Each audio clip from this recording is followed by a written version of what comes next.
안녕하세요. 기태형입니다. 자, 우리 1.5 어법의 완성 3차시 수업 시작하겠습니다.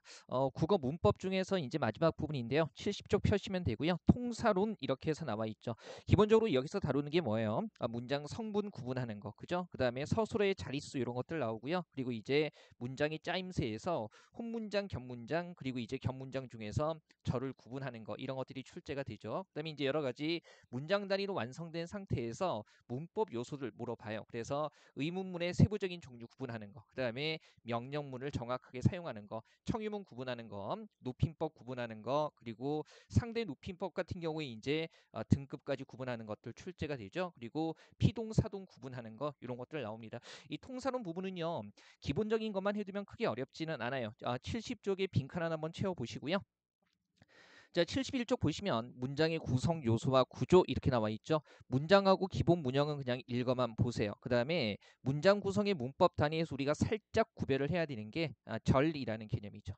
그죠? 그리고 절 같은 경우는 뭐예요? 그죠? 두 개 이상의 단어가 말 그대로 주어와 서술어의 구조를 갖춘 문장이 되고요. 그 다음에 이것이 전체 문장 안에서 하나의 품사, 이 단어와 같은 기능을 하는 거죠. 구 같은 경우는요, 둘 이상의 단어가 의미상 한 덩어리가 되는 거고요. 다만 얘네는 주술 관계가 성립하지 않습니다. 이 구 개념에 관한 것은 공무원 국어 시험에서는 거의 출제된 적이 없어요. 예전에 이제 경찰 국어 있을 때 그때 살짝 출제된 적이 있기 때문에 절의 개념만 알아두시면 되고요. 자, 72쪽 한번 보죠. 한번 보시면 2번에 문장 성분 이렇게 나와 있어요. 대표 기출 문제. 일단 특정 부분에 밑줄 쳐놓고요. 문장 성분 구분하는 거 이런 것들 출제가 되는 거죠. 항상 우리가 기본적으로 성분이라는 것은 기능 중심으로 파악을 하는 것이기 때문에 여기서 다른 거 찾으면 보세요. 그는 밥을 안 먹고 이런 기능 하죠. 목적어. 그 다음에 몸은 아파도 마음은 날아갈 것 같다. 마음이 날아가다 그래서 얘는 주어죠. 그 다음에 3번 같은 경우는 물을 주었다. 4번은 사투리를 싫어하다 해가지고요. 선택지 2번만 주어가 되고요. 나머지는 다 목적어가 되는 거죠. 그죠? 자, 형태가 아니라 기능 따지는 거예요.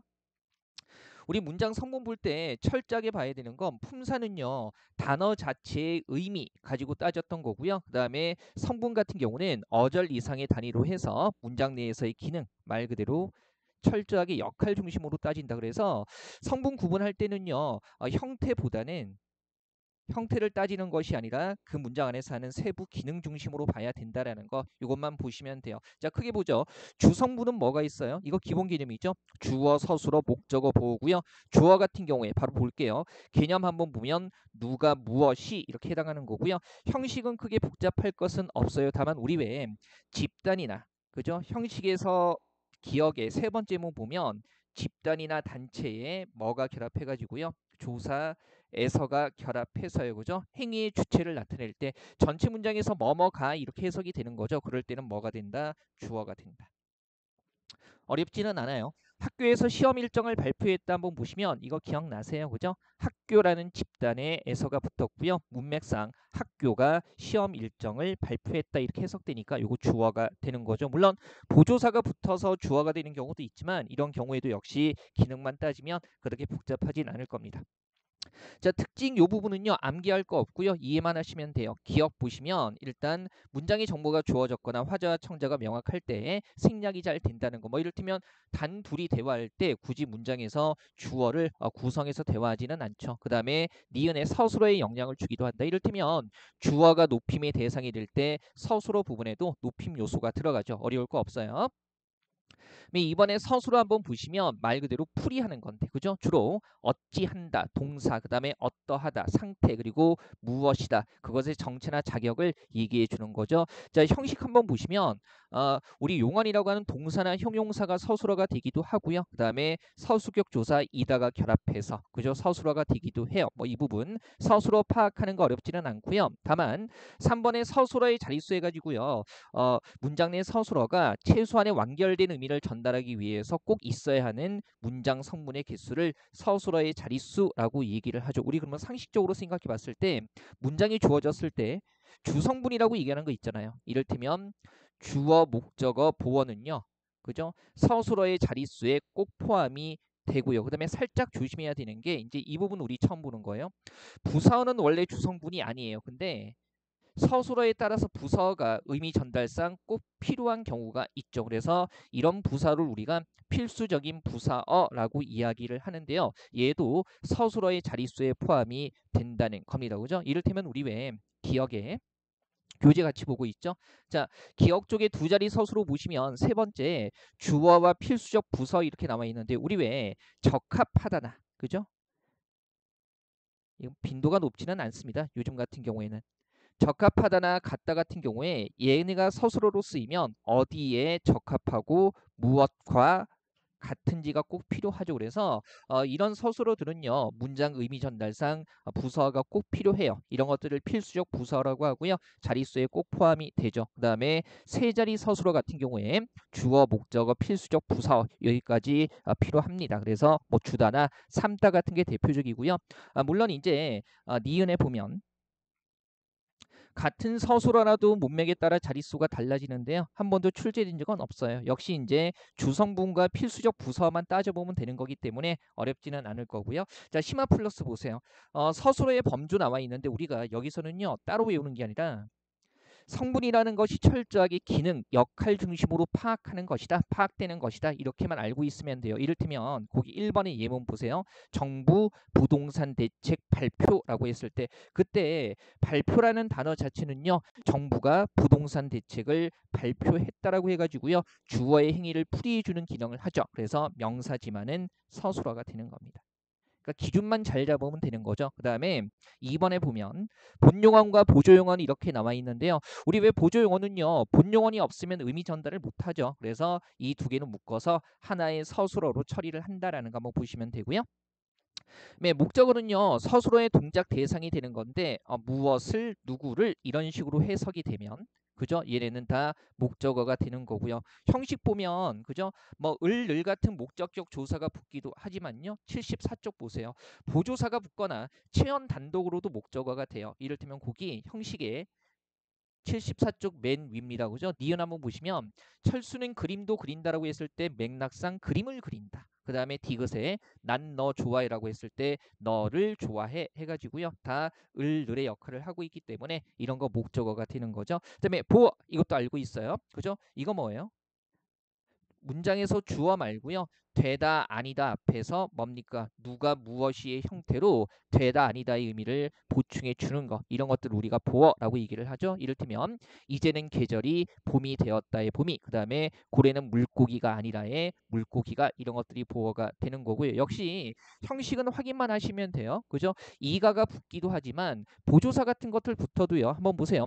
그래도 그가 짐승은 아니다. 뭐 어떻게 살아야 이런 얘기를 듣는지 모르겠지만 그죠? 역시 그가는 주어고요. 짐승은이 그죠? 아니다의 의미를 보충해 주는 거예요. 그래서 문장에서 주어 빼고요. 그죠? 되다 아니다 앞에서 되다 아니다의 의미를 보충해 주는 게 보어가 되는 거죠.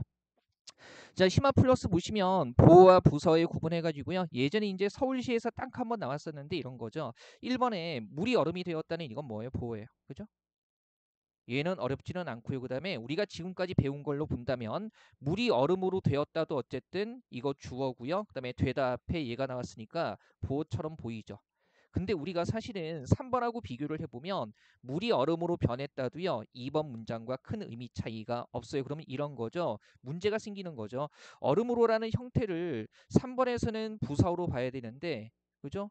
2번에서는 의미는 큰 차이 없는데 대답에만 나왔다고 해서 보어로 보는 게 타당하느냐는 문제가 생기는 거예요. 그래서 학교 문법에서는요. 되다 앞에 나왔다고 할지라도 이렇게 의로가 붙으면 보어가 아니라 뭐로 본다? 부사어로 본다. 그죠? 서울시에서 딱 한 번 출제가 됐어요. 그래서 2번 같은 경우는 문장 선분 파악할 때 물이 주어, 그다음에 얼음으로 부사어, 그죠? 그다음에 되었다가 서술어 이렇게 되는 겁니다. 문법적인 체계를 잡아야 하기 때문에 이런 것들은 이제 이렇게 정리를 하는 거예요. 너무 깊게 들어가지 마시고요. 자, 부속 성분은 어렵지 않습니다. 관형어, 우리 관형사보다는 훨씬 쉬운 게 어차피 기능 따지는 거니까 체언 앞에서 어떤 무슨 이런 역할을 하면은 다 관형어가 되는 거죠. 그래서 형식 보시면 관형사라는 품사는요 단어 자체가 기본적으로 체언을 꾸미는 의미를 갖고 있기 때문에 언제나 관형어가 되고요. 그다음에 우리 배웠어요, 그죠? 니은에 보면 관형사형 전성어미 붙었을 때, 그죠? 그럼 보세요. 관형사형 전성어미가 뭐예요? 앞에서 했던 거 떠올리셔야 되죠. 그죠? 자, 어간에 엄이 붙은 건데 기능을 뭐처럼 관형사처럼 바꿔주는 거. 그러면 기능이 바뀌면 성분이라는 것은 기능 중심으로 구분하는 것이기 때문에 기능이 바뀌면 뭐가요? 성분도 달라질 수밖에 없는 거죠. 그래서 이렇게 받침이 니은이나 리을로 끝나는 이런 관형사형 전성어미가 붙은 애들도 기능상 성분으로 본다면 뭐가 돼요? 관형어가 되는 거죠. 그죠? 자, 품사 구분하고는 조금 달라요. 그다음에 디귿에요. 체연 단독으로 어제 고향 친구, 어디 친구? 그죠? 고향 친구 그러고 있죠. 그래서 고향이라는 명사가 친구를 꾸며주는 기능을 하고 있기 때문에 이것도 관형어가 되는 거고요. 그 다음에 물론 리을 쪽에 의가 붙어도요 관형어가 되는 거죠. 그 다음에 미음은 잘 보세요. 자, 부사 단독으로 관형어가 되는 경우도 있어요. 특히 요거 우리 왜 체형까지도 꾸밀 수 있는 부사로 요거 4개 외웠잖아요. 겨우, 바로, 아주, 특히. 그죠? 그래서 품사 자체는 얘네가 뭐로 고정돼 있다? 부사로 고정돼 있지만 이것들이 뒤에 나오는 뭘 꾸밀 때, 체언을 수식할 때. 그죠? 수식하는 기능을 하게 되면 성분은 달라지는 거죠. 기능 중심으로 가는 거니까. 그래서 이런 부사들이 체언을 수식하는 기능으로 쓰인다면 이건 다 뭐가 되는 거예요? 품사는 부사지만 성분은 관형어예요. 자, 복잡할 거 없죠. 머릿속으로 기준만 잘 잡으시면 돼요. 자, 성분이라는 것은 철저하게 뭐 중심으로 보는 거다? 기능 중심으로 보는 거다. 그것만 생각하시면 되죠. 특징은요. 가볍게 읽어보세요. 외우는 거 아니고요. 이해만 하시면 돼요. 2번의 부사어. 성분에서는 부사어 찾는 게 되게 편해요. 그죠? 체연 말고 다른 곳 꾸미면 싹 다 뭐가 되는 거예요? 부사어가 된다라고 생각하시면 되고요. 그다음에 이번에 형식, 뭐 부사 단독인 경우도 있고요. 그죠? 그다음에 우리 왜 접속으로 쓰이는 것들도 다 뭐가 되는 겁니까? 뭐 그러므로 이런 것들도 일종의 뭐가 돼요? 부사어가 되는 거고요. 그다음에 뭐 밑 같은 것도 부사어가 됩니다. 뭐 니은 디귿 가볍게 보시고요. 그다음에 형식의 리을에 그죠?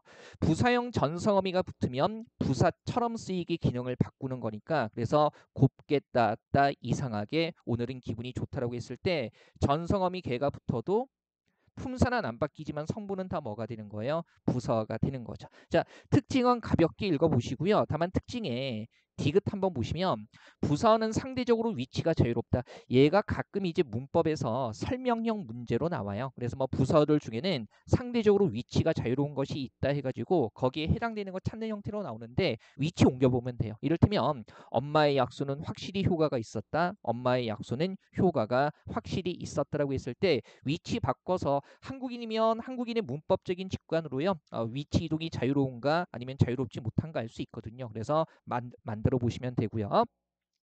4번의 부서에 갈래 가지고요. 자, 한 성분만 꾸미는 것이 있고요. 문장 전체를 꾸미는 것이 있는데 얘도요. 예전에 경찰 국어에서만 좀 출제된 적이 있어요. 그래서 과연, 확실히, 만약, 모름지기 같은 경우는 주로 이제 문장 전체를 꾸미는 것이다. 다만 얘네 파악하실 때 이렇게 생각하시면 돼요. 이를테면 원래는 문장 전체를 꾸미는 거지만 과연 훌륭한 예술가로구나라고 했을 때 과연 훌륭하다. 뭐 용언 꾸미니까 부서 이렇게 접근해도 돼요. 그다음에 확실히 효과가 있었다. 확실히 있었다. 이런 식으로 해서 사실은 성분 구분할 때는요. 용언하고 연결해 가지고요. 체험 말고 용언하고 연결해서 용언을 꾸며주는 역할을 하면 부서다. 이렇게 보시면 돼요. 요즘에 이렇게까지 안 나와요. 성분 문장 이렇게 나누는 거 안 나오고요. 그다음에 5번 다음 페이지입니다. 잘 따라오고 계시죠? 시험 문제가 이 성분 이런 게 어렵지 않기 때문에 나오는 포인트 중심으로 보는 거예요. 자, 5번 보면 아까 우리가 필수적인 부사라고 했죠. 그래서 문장 의미 전달상 꼭 있어야 되는 애들입니다. 우리 왜 필수 부사어 중에 기억 한번 보면 보세요. 같다, 마주치다, 다르다, 다가서다, 되다, 변하다, 그 다음에 비슷하다, 생기다, 섞다, 이별하다 같은 경우에 뭡니까? 다 비교 대상이라든가 그죠? 이런 것들이 필요한 거 아니면은 세부적으로 수식해주는 말들이 필요한 애들이죠. 특히 이제 이런 거 보세요. 주의에서 기억의 주의에서 우리 왜 되다 앞에 쓰이면 기본적으로 보어인데 되다 앞에 필수적 부사가 나올 때는 조사 뭐가 붙어요? 으로가 붙는다는 거 요거 살짝 조심하시고요. 그 다음에 주위에 거기에서 세 줄 내려와서 보시면 그 녀석 멋지게 생겼군 했을 때 이 멋지게 같은 경우도 필수적인 부사어죠. 왜냐하면 보세요. 그 녀석 생겼군 이러면 말 돼요 안 돼요? 안 된단 말이죠. 그죠? 한번 보시고요. 그 다음에 니은 쪽에 세 자리 서술어 중에서 필수적 부사어가 있어야 되는 거. 우리 왜 한번 해보죠. 넣다 같은 경우는 주어가 목적어를 부사어에 넣다. 보내다도요. 주어가 목적어를 부서에 보내다. 삼다 주다 같은 것들은 금방 눈에 들어오죠. 성문 중에 마지막입니다. 독립성분의 독립어라고 있는데요. 뭐 감탄사나 부르는 말이나 지시하는 말들이 독립어로 쓰인다라는 거. 이건 가볍게 보세요. 여태까지 979 국가직 지방직 시험에서는요. 독립어를 굳이 출제한 적은 없습니다. 자, 그 다음에 문장의 짜임새 가지고요. 우리 왜 혼문장, 견문장 이거 얘기하는 거죠. 보세요. 예문 보면 그죠? 예시 문제 보면 안긴 문장이 없는 것은 이게 하고 있어요. 보세요. 1번부터 찾아볼까요? 그죠? 동생이 합격하기, 명사절. 그 다음에 착한 영혼은 이라고 했을 때 얘는 뭐예요? 이 착한 자체가 주어가 생략된 관형절이 되는 거죠. 걱정하지 마세요. 우리 이거 배울 거예요. 자, 그다음에 3번에 혜진이는 울산에 살고 초이는 광주에 산다 해가지고 이건 혜진이는 울산에 산다, 초이는 광주에 산다. 두 개 혼문장을 이어 놓은 거죠. 그래서 얘는 안긴 문장이 들어가 있는 것이 아니라 이어진 문장이죠. 그죠? 그 다음에 4번에 아버지께서는 나에게 내일 가족 여행을 가자고 했을 때 요거 뭐가 돼요? 인용절. 그죠? 그래서 요거 안긴 문장이 없는 것은 3번 이렇게 되는 겁니다. 아마 이제 선택지 2번에 절이 있다라는 게 금방 와닿지는 않을 겁니다. 요거 배울 거예요. 걱정하지 마세요. 자, 한번 보세요. 문장의 짜임새 해가지고요. 77쪽 보시면 혼문장. 주술 관계가 한 번만 이루어진 거고요. 그 다음에 서술어 하나만으로 이루어질 수도 있고요. 자, 견문장 기본 지도는 그리셔야 됩니다. 그죠? 견문장에는 크게 아는 문장과 이어진 문장이 있는데 한번 보시면 아는 문장 속에 들어가 있는 절을 우리가 다른 말로 뭐라고 해요? 안긴 문장이라고 하고요. 그죠? 절이라고도 얘기를 하죠. 같은 개념이에요. 그 다음에 안긴 문장이 어떤 기능을 하느냐에 따라서 그게 명사절, 관형절, 부사절, 서술절, 인용절 이렇게도 얘기를 하죠. 자, 세부적인 표 보세요. 명사절 같은 경우에 기본적으로 우리가 이제 조금 폭넓게 생각할 건데요. 잘 들으세요. 명사절은요, 기능이 상당히 다양하고요. 형태도 좀 다양하게 나타납니다. 다만 우리가 시험에서 이 명사절을 구별할 때 어떤 구별을 하면 되냐면 이런 거예요. 명사형 전성어미 이를테면 미음, 기 그죠? 이런 것들은 명사절에서만 나타나요. 그래서 이런 게 붙은 절은 다 무조건 뭐다 명사절이고요. 그 다음에 주성분의 역할을 하는 거 이를테면 주어나 목적어나 그죠?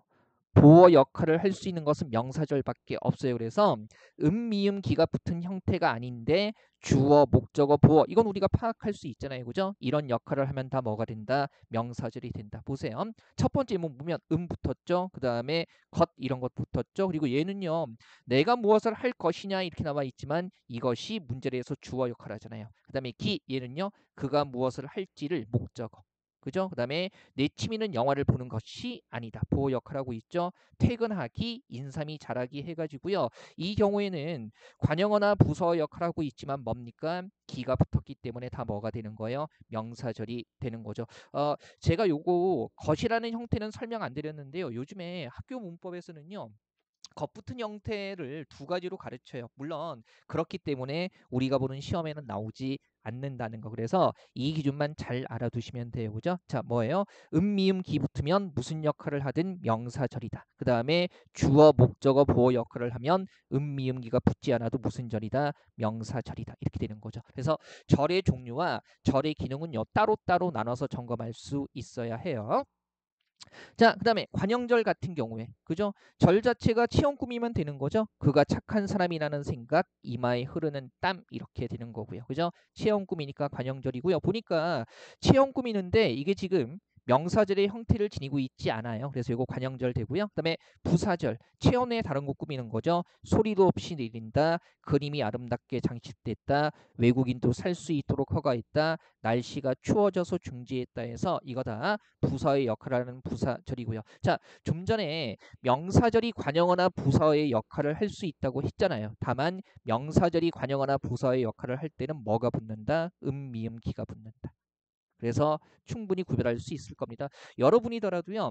관형어나 부사 역할을 하는 절이 명사절이냐 관형절이냐 부사절이냐 그죠? 이런 걸로 출제 트릭을 걸 겁니다. 괜찮죠? 그 다음에 서술절 같은 경우는요. 그죠? 말 그대로 서술의 역할을 하는 건데 다만 이런 거예요. 아들이 유명한 화가이다. 저 사람이라는 주어 풀이해주고 있죠. 그다음에 나무가 많다가 이 산은이라는 주어 풀이해주고 있고요. 키가 크다가 민우는이라는 주어를 풀이해주고 있는데 서술절에서는요. 저를 표시해주는 문법적인 표지가 확인되지 않는다. 이게 뭐냐면 우리 왜 다른 절들 같은 경우는 그 절에만 쓰이는 어미 같은 것들이 있어요. 아니면 전미사 이런 것들이 있는데 서술절은 그죠? 서술절만을 표시해주는 그런 어미가 따로 존재하지 않기 때문에 그죠? 절을 표시해주는 문법적인 요소가 확인되지 않는다고 하는 겁니다. 이건 이제 언제 활용하는 거냐면 절을 표시해주는 문법적인 요소가 확인되지 않는다. 그런 절이다라고 했을 때 무슨 절? 서술절을 뜻하는 거다. 찾아낼 수 있으면 되고요. 자, 인용절이라는 거 말 따오는 거죠. 라고나 그 앞에 다른 사람의 말을 직접 인용하거나 간접 인용하는 거. 그죠? 이런 것들 인용절이 되는 겁니다. 복잡할 거 없어요. 자, 이제 여기서 우리가 살짝 조심해야 되는 게 뭐냐면 이 공무원 시험에서 9급에서 이제 이 관형절 세부적으로 구분하는 게 출제된 적이 있거든요. 보세요. 관형절 구분할 때 우리가 동격 관형절 하고요. 자, 그다음에 관계 관형절 이렇게 구별하기도 합니다. 그래서 시험에서 암기 문장의 종류 구분할 때 관형절, 밑줄 친 부분이 다 관형절이면 이거 동격인지 관계인지 파악하라는 거예요. 동격은 뭐냐면 관형절 자체가 한 문장의 모든 성분을 다 갖추고 있는 거고요. 그다음에 관계 관형절은요. 관형절로 암기는 과정에서 중복되는 성분이 생략된 거예요. 보세요. 자, 그가 대학에 합격했다는 소식 이렇게 꾸미니까 관형절이고요. 다만 이때 관형절은 그가 대학에 합격했다 해가지고요. 관형절 자체가 그죠? 필요한 모든 성분을 갖추고 있어요. 반면에 얘는 보세요. 충무공이 만든 거북선이라고 했을 때 일단 얘도 관형절이라는 게 금방 보이는 게 충무공이 만든 주술 관계로 연결되고요. 그다음에 체연 꿈이니까 관형절인데 얘 같은 경우는 원래 충무공이 거북선을 만들었다. 그죠? 이런 문장이 안기면서 지금 전체 문장의 거북선과 충무공이 거북선을 만들었다에 거북선을이 겹치니까 이게 생략된 거거든요. 그래서 관형절로 암기는 과정에서 중복되는 성분이 생략된 것들을 우리가 관계 관형절이라고 얘기를 하는데요.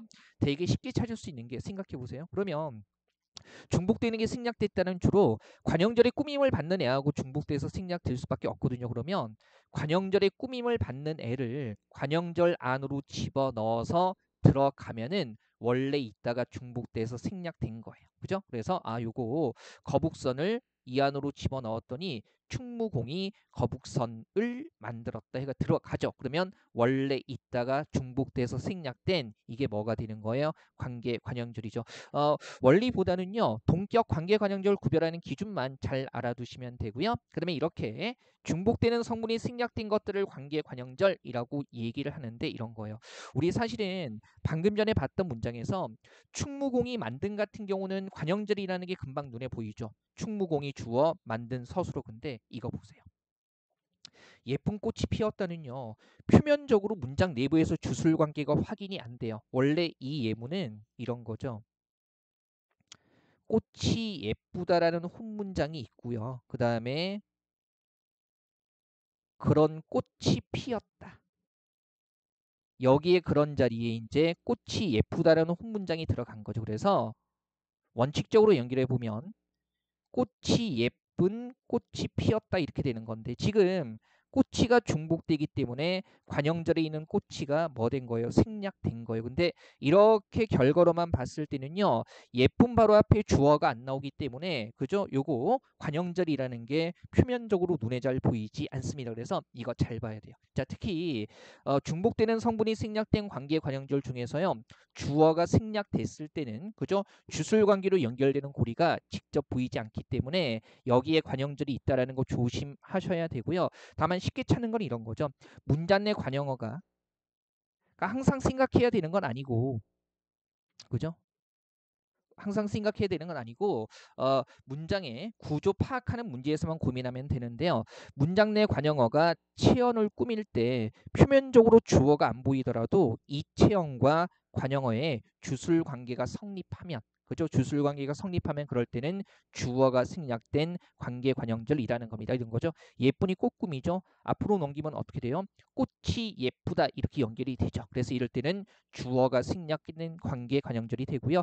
물론 주어 말고 다른 게 생략된 관계 관형절은요, 문장 내부에서 표면적으로 주술 관계가 보이기 때문에 어렵지는 않아요. 가끔 응용되는 게 이제 관계 관형절 중에서 생략된 성분이 다른 거, 그러니까 말 그대로 어떤 성분이 생략됐냐 이런 것들 묻기도 하기 때문에 이거 파악할 수 있어야 되는데요. 원리는 똑같아요. 보세요. 지금 자 2번의 예문입니다. 자, 그들은 시대에 뒤떨어진 생각을 하고 있다. 시대에 뒤떨어진이 생각꿈이죠. 앞으로 넘겨보세요. 어떻게 돼요? 생각이 시대에 뒤떨어지다 해가지고요. 얘 같은 경우는 주어가 생략된 관계관형절이고요. 그 다음에 두 번째 예문이요. 여자친구가 털실로 짜냈을 때는 주술 관계가 명확하게 보이죠. 그래서 관형절 되는 거고요. 장갑 앞으로 넘겼더니 여자친구가 털실로 장갑을 짜다 이렇게 들어가니까 목적어가 생략된 관계관형절이에요. 그 다음에 세 번째 예문이요. 사람들이 쓰레기를 남긴 했을 때 사람들이 남긴 주술관계 성립하면서 광장 꾸미니까 관형절인데 넣어보면 되죠. 광장 앞으로 넘겨보니까 사람들이 쓰레기를 광장에 남겼다 해가지고 이거 뭐가 돼요? 부사가 되죠. 그래서 부사가 생략된 관계 관형절입니다. 자, 이어진 문장은 홈문장 두 개 이어진 거죠. 그죠? 그래서 나열, 대조, 선택으로 이어지면 and와 but죠. 이어지면 대등. 그 다음에 그 외에는 종속이고요. 자, 일단 이어진 문장에서 나열, 대조, 선택이 아니면 나머지는 종속이라는 거 그 정도만 파악하시면 됩니다. 그리고 특히 왼쪽에 보조란 보세요. 역시 거의 시험에 안 나오는데요. 대등적으로 이어진 문장 같은 경우는요. 앞뒤 문장 바꿔도 의미 차이가 없지만 종속적으로 이어진 문장은요. 앞뒤 문장 바꾸면 의미가 달라지거나 비문이 됩니다. 이를테면 예문 볼게요. 물은 깊고 산은 높다 했을 때 산은 높고 물은 깊다 그래도 의미 차이 없어요. 대등이고요. 그 다음에 봄이 오면 꽃이 핀다 같은 경우에 꽃이 피면 봄이 온다. 의미가 완전히 달라지죠. 봄이 오면이 조건인데 앞뒤 바꾸면 꽃이 피면이 조건으로 바뀌잖아요. 그래서 이럴 때는 종속적으로 이어진 문장이 되는 겁니다. 자, 가볍게만 파악하세요. 일단 이 통사론 부분에서 그 문장 성분 구분하는 게 굉장히 중요하고요. 그다음에 관형절에서 관계 관형절만 좀 잘 기억하시면 되겠습니다. 자, 그다음에 79쪽에 조금만 더 보죠. 문법 요소 해가지고요. 높임법 같은 거 대표적인 문제죠. 옳지 않은 것은 해서 한번 볼게요. 기역, 니은, 문장의 주체를 높이고 있다. 보죠. 할아버지와 선생님이라는 문장의 주어, 주체를 깨서라는 조사와 그 다음에 가셨습니다.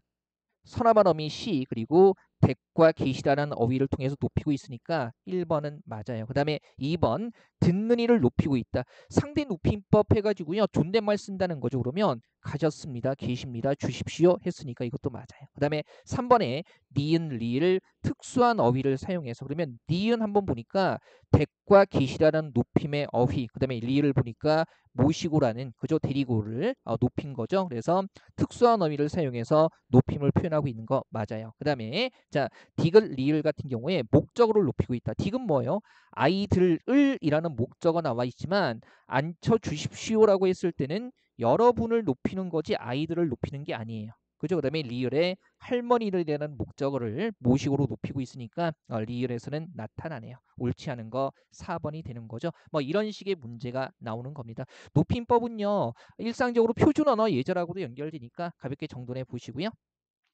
자, 문법 요소에서 이번 강좌에서 종결 표현까지는 볼 겁니다. 뭐 평서문 됐고요. 그다음에 의문문 같은 경우에 사실은 의문문 같은 경우는 의문문의 종류 파악하는 게 중요하죠. 그래서 요거 다시 한번 설명 의문문은 의문사가 들어가 있어서 그에 대한 설명을 요구하는 건데 의문사가 의문에 초점이 되는 사문이나 사태 지시하는 말이에요. 그래서 우리 왜 육하원칙에 쓰이는 말들이 다 들어가고요. 그 다음에 어느 얼마 이런 게 들어가도 설명 의문문이 됩니다. 판정 의문문은요. 그죠? 의문사 없죠. 그래서 의문사 없이 긍정 부정의 한 대답을 요구하는 거고요. 그 다음에 수사 의문문 같은 경우는 의문문의 형태기는 하지만 서리법이죠. 문학적으로 따지면 그래서 대답을 요구하는 것은 아니고요. 서술이나 명령의 효과를 나타내는 거 얘기하는 겁니다. 자주 나오지 않으니까 이것도 가볍게 확인하시고요. 그죠? 그 다음에 심화 플러스 보면 예전에 이제 국회직에서 한번 나오긴 하는 건데 문맥에 따라서 맥락에 따라서 의문문의 해석이 달라지기도 해요. 그래서 밖에 누가 왔니라는 이러한 의문문을 그죠? 단순히 누군가 초인종을 눌렀을 때 밖에 누가 왔니 했을 때 네, 아니요 이렇게 답을 요구하는 거라면 판정이고요. 이 누가에 대해서 구체적으로 설명을 해준다면 설명 의문문이 되는 거죠. 딱 한 번 나온 거예요. 그다음에 명령문에서 중요한 건 뭐예요? 그죠? 반말투의 명령문에서 그죠? 직접 명령문에서는 아라, 어라가 붙고요. 그다음에 간접 명령문에서는 그죠? 뭡니까? 으라 붙고 그다음에 간접 인용절의 명령문에도 으라가 붙는다는 거죠. 그래서 먹다 같은 경우에 직접으로 쓰면은 먹어라. 그다음에 간접으로 쓰면은 먹으라. 그리고 이런 거 보세요. 지금 두 번째 의문은요.